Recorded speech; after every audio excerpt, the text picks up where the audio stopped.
High, I am Pushpita Mukherjee আর আপনারা সবাই দেখছেন নিউজ টুডে। দেখতে থাকুন। सुदीप बंदोपाध्याय की प्रेरणा और वार्ड नंबर 40 के काउंसलर सुपर्णा दत्त की पहल पर सूर्यसेन स्टेट में कंबल वितरण समारोह आयोजित किया गया। कुछ लोगों को सिलाई मशीनें भी बांटी गई। उपस्थित रहे चौरासाकू विधायक विवेक गुप्ता, वार्ड नंबर 40 के अध्यक्ष अरुण हाजरा और भी कई गणमान्य सदस्य और गेस्ट। आइए हमारे चैनल के माध्यम से देखते हैं ये कार्यक्रम कैसा रहा।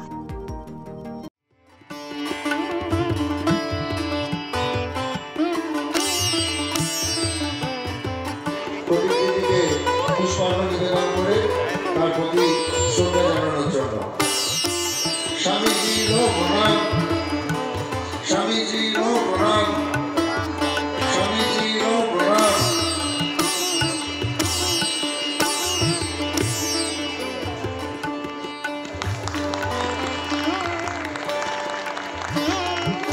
কর্মসূচি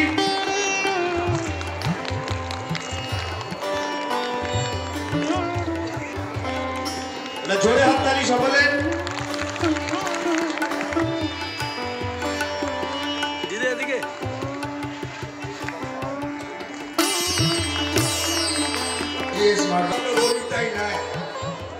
মানুষ যেটা চায় তোমার আচার আচরণ দেওয়া, মানুষ আছে অনেক দুঃখ কষ্টের তার আর কেউ নয়, তিনি আমাদের উত্তর কলকাতার অভিভাবক তথা সাংসদ মাননীয় শ্রী সুদীপ বন্দ্যোপাধ্যায় মহাশয়। আর কিছুক্ষণের মধ্যেই উনি আমাদের মধ্যে উপস্থিত হবেন এবং যারা যারা আজকে এই অনুষ্ঠানের জন্য কুপন সংগ্রহ করেছেন প্রত্যেকে কিন্তু কুপন দেখিয়ে তবেই কিন্তু আপনারা এই কম্বল সংগ্রহ করতে পারবেন।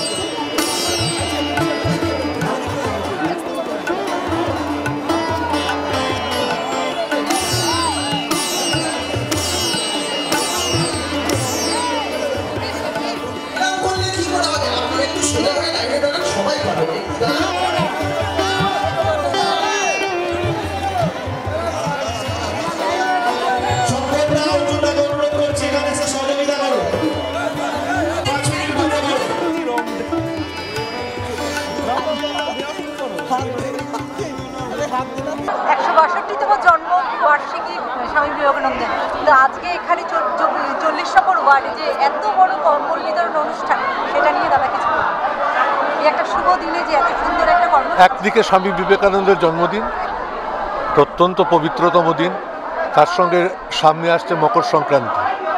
ঠান্ডা হাওয়া আজকে দিচ্ছে, ঠান্ডা পড়ছে, কম্বলের গুরুত্ব প্রয়োজনীয়তা সব বেড়েছে। ঠিক সেই সময়তেই সুপর্ণা এখানে খুব সুন্দরভাবে এই কর্মসূচির আয়োজন করেছে এবং মানুষ অত্যন্ত উৎসাহিত বোধ করছে। আমাদের দলের সবাই, যেটা বিবেক গুপ্ত একটু আগে বলছিল, যে রাজনীতির সময় রাজনীতি করো, তার বাইরে সমাজসেবা করো, এটা আমাদের উদ্দেশ্য হওয়া উচিত। আমাদের নেত্রী মমতা ব্যানার্জি এটা পছন্দ করেন এবং তার পরবর্তী প্রজন্মের নেতা অভিষেকও সেই রাস্তাতেই চলছে। ওর নিজের লোকসভা কেন্দ্রে কত রকমভাবে মানুষকে উপকার দেওয়া যায়, একটা বার্ধক্য ভাতা দিয়ে রেকর্ড সৃষ্টি করলো, দেশ করছে। আমরাও চেষ্টা করছি আমাদের ক্ষুদ্র পরিসীমিত সামর্থ্যের মধ্যে, এবং আজকে সেদিক থেকে দেখতে গেলে সুপর্ণা অত্যন্ত সফলভাবে এই কর্মসূচি পালন করেছে। কিছু কম্বল পাঠিয়ে দেওয়া যায়, কিন্তু কর্মসূচিকে সম্পূর্ণভাবে সার্থক করতে গেলে তো স্থানীয়ভাবে তাদেরকে দায়িত্ব নিয়ে করতে হয়।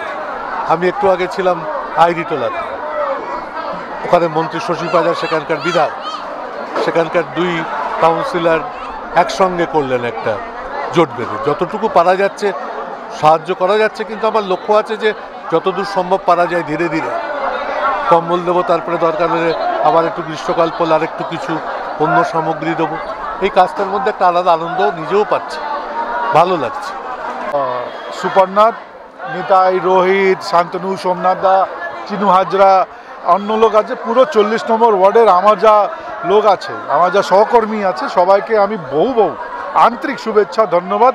আজকে এই সুযোগ নিলেন, এই কম্বল বিতরণ করলেন স্বামীজির পবিত্র পবিত্র দিনে সবাই যে মানুষকে শীত দেখুন আপনি ঠান্ডা একটু হয়ে যাচ্ছে, তো দিদিমণি আর অভিষেক বন্দ্যোপাধ্যায় সবসময় বলে কি ঠান্ডা হওয়ার আগে তুমি ঠান্ডার ইলাজ করে দাও, কষ্ট হওয়ার আগে কষ্ট ইলাজ করে দাও।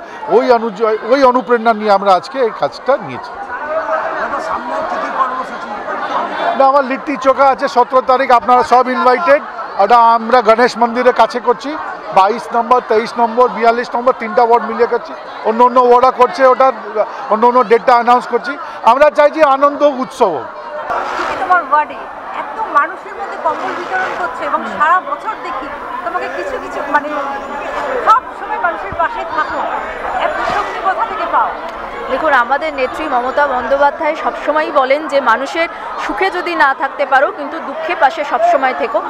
আজকে আমাদের স্বামী বিবেকানন্দের 162তম জন্মদিবস উপলক্ষে দিনটাই শুরু করেছিলাম মানুষের সাথে জনসংযোগ প্রভাত ফেরির মাধ্যমে।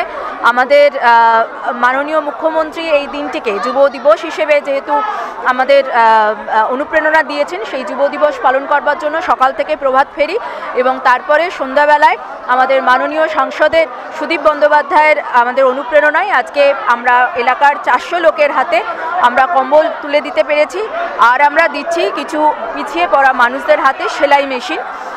আমাদের সাংসদ আমাদের এই অনুষ্ঠানটিকে সামগ্রিকভাবে সুন্দর করে সাজিয়ে তোলার জন্য ওনার অনুপ্রেরণা বলুন, ওনার সাহায্য বলুন, সবটাই উনি করেছেন। উনি না থাকলে কিন্তু আজকে আমরা এত সুন্দরভাবে মানুষের পাশে দাঁড়াবার যে বার্তা আজকে দিয়েছি সেটা কিন্তু কখনোই সম্ভব হতো না। তো আমাদের যিনি যুগপুরুষ, আমাদের স্বামী বিবেকানন্দ, তার আদর্শে উদ্বুদ্ধ হয়ে উনি তো বলেছিলেন জীবে প্রেম করে যেই জন সেই জন সেবিছে ঈশ্বর। তো আমরা মানুষের মধ্যেই ভগবানের প্রতিচ্ছবি দেখতে পাই, তাই মানুষের পাশে থাকার প্রতিশ্রুতি নিয়েই আজকে শুভ দিনে আমরা এই কম্বল বিতরণ অনুষ্ঠানটি আজকে অনুষ্ঠান করেছি। আর স্বামীজি সবসময় কর্মে বিশ্বাস করতেন, তো আমরা এই কর্মেই বিশ্বাস করি, মানুষের পাশে থাকার চেষ্টা করছি। প্রভাত ফেরিতে আপনি যদি দেখে থাকেন আমাদের সঙ্গে বিভিন্ন স্কুলের ছাত্রছাত্রীরা যোগদান করেছিল। তারা আমাদের কাউন্সিলরের উদ্যোগে এখানে আমরা একটা ক্যারাটে প্রশিক্ষণ কেন্দ্র চালু করেছি, ফুটবল প্রশিক্ষণ কেন্দ্র চালু করেছি এবং সেগুলো বিনামূল্যে চালু করেছি। তো সেই সব ছাত্রছাত্রীরা আমাদের সঙ্গে যোগদান করেছিল, হিন্দু স্কুলের ছাত্ররা আমাদের সঙ্গে যোগদান করেছিল। তো আমরা একেবারে নবীন প্রবীণ সবাইকে নিয়ে এগিয়ে যেতে চাইছি এবং প্রত্যেকে দেখুন আমাদের যারা এখানে আমাদের সঙ্গে রয়েছে, এখানে অনেক বয়স্ক লোকরা রয়েছে, অনেকে আমাদের থেকে কম বয়সীরা রয়েছে, আমাদের মধ্যবয়সীরাও রয়েছে।